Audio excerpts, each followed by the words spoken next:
Has any of the songs that you have worked on, has any of that stuff been like on the radio or Oh yeah, popular? Yeah. yeah. Especially with the Dachi stuff because that band, Chris blew up Yeah. after American Idol. Yeah. Like that first record, I think it was like 7 times platinum or something, 9 times platinum or something like that. I don't know. Yeah. I mean, it's unbelievable. So the those other records that we did, yeah. I mean, it was on top 40 radio, and Right. you get in the car, you go in the grocery store, and you hear it. It's like, oh damn, that's me. That's me up there, which is kind of crazy.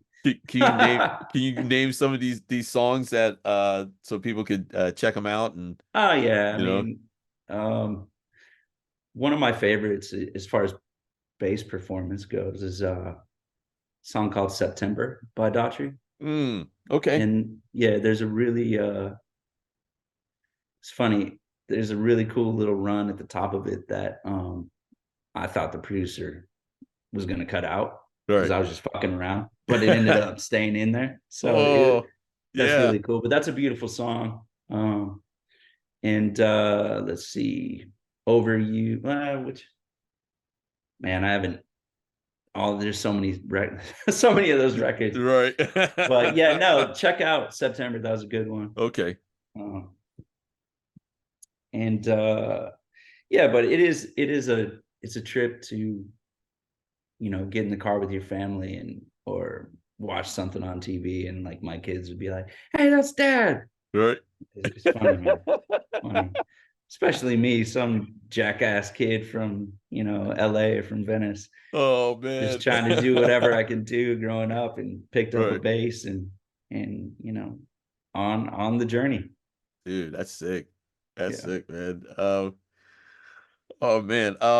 Did you get to write any like lyrics or anything like that For Daughtry, or any of the bands? yeah, no, yeah. I mean, I've written some of my own stuff, lyrics for some of my own stuff. There's a song I did write a few things for Daughtry that were on a few of the records that got placed, which is really cool.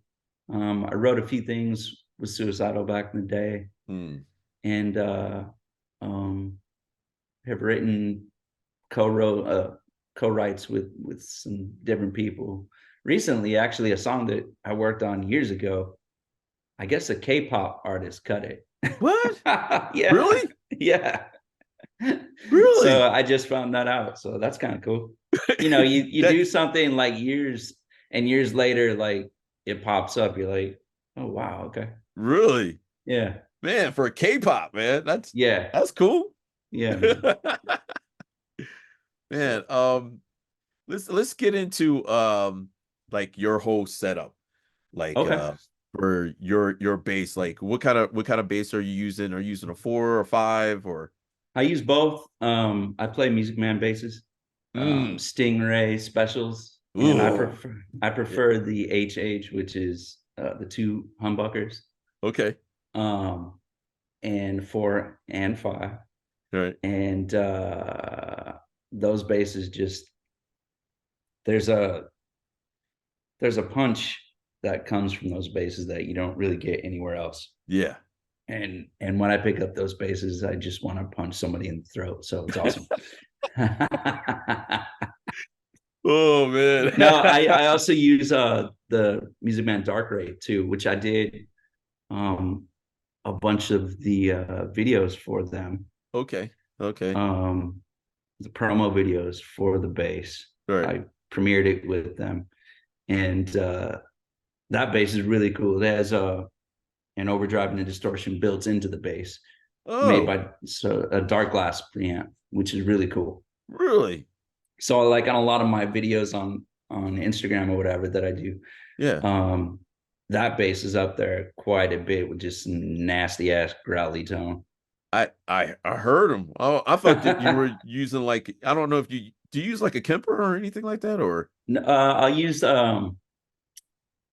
depending on what it is. I use the Neural DSP oh and okay. the dark dark glass plugin on there a lot.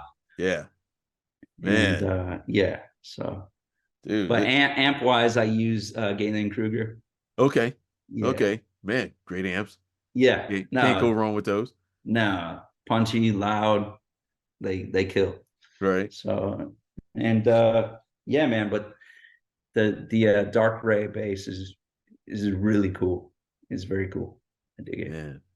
Do you have a like a studio setup at your place or? Yeah, I mean I just use laptop, and I don't have like a bunch of outboard gear. Everything that I do, I'm pretty much doing in the box, and it works for that until I need to get into like real studio or whatever. But I make so many beats and songs just in this little space right here. Oh, right. Oh, yeah, man. I plug in and play, man.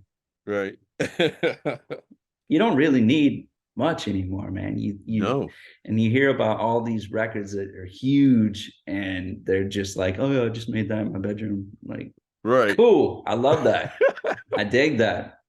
Nice, man. Nice, man. Yeah. You have any bases near you like to show off or? Yeah. Hold Yeah. on. All right. Oh, man. So this is one that I use quite often for recording. And this is Music Man Stingray Special HH5. Ooh. And this thing has a I don't have a cable with me, but Right.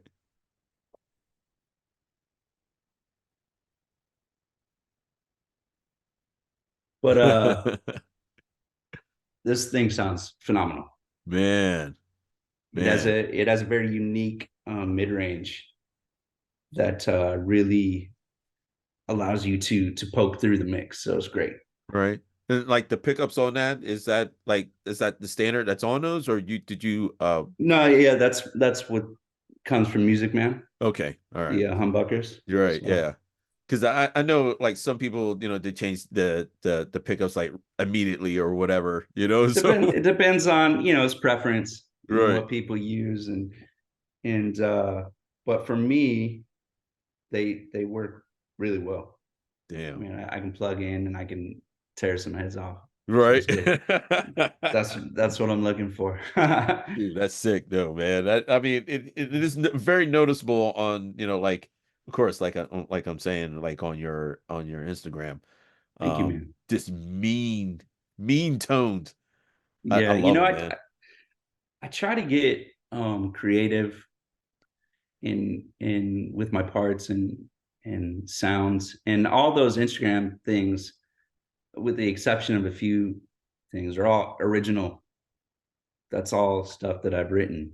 Right. Oh, man. Little parts of songs, or so so when I'm doing all that stuff, it's just me really sitting down and writing or vibing, and it's kind of spontaneous. So it's good. Right. Yeah. But Man. going back to the dirt, I try to create a unique voice for myself.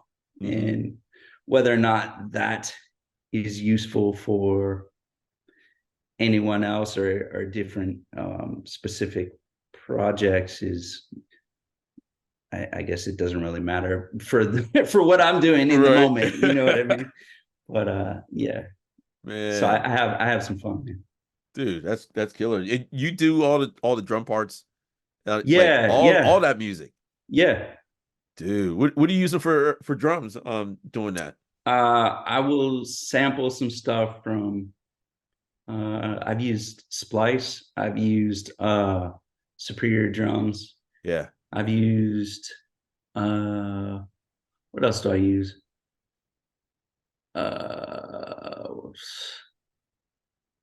I think I used Easy Drummer before, but just having different, samples, and then just me playing them on pads and stuff like that too. Dude, so that's sick though, man. I think it's really sick. Thank you, man. So, I appreciate it. I appreciate it. Like I say, man, he's playing drums on this thing. But hey, you're doing it. No, great, and I do use loops occasionally too, and just cut them up and throw them on there too, because some of those things are killer. And it's inspiring, Yeah, man. I just love you, this, like, just making those faces too, man. Like this is some faces, dude. So Yeah, I can't. I guess I can't help it. I don't know. I don't no, even that's notice. good, I man. don't even notice it. Keep doing it, dude, man. I think I love it, man. So that's just absolutely wonderful. Today's episode is brought to you by our sponsor, eRecord Studio, the new way musicians rehearse, record, and share their e-record sessions on social media. Visit ERS on eRecordStudio.com. Download this amazing app on Google and Apple Apps stores. Visit us on www.talkmusicpodcast.com. Subscribe to our YouTube channel. Download our podcast on Apple, Google, Amazon, and Spotify.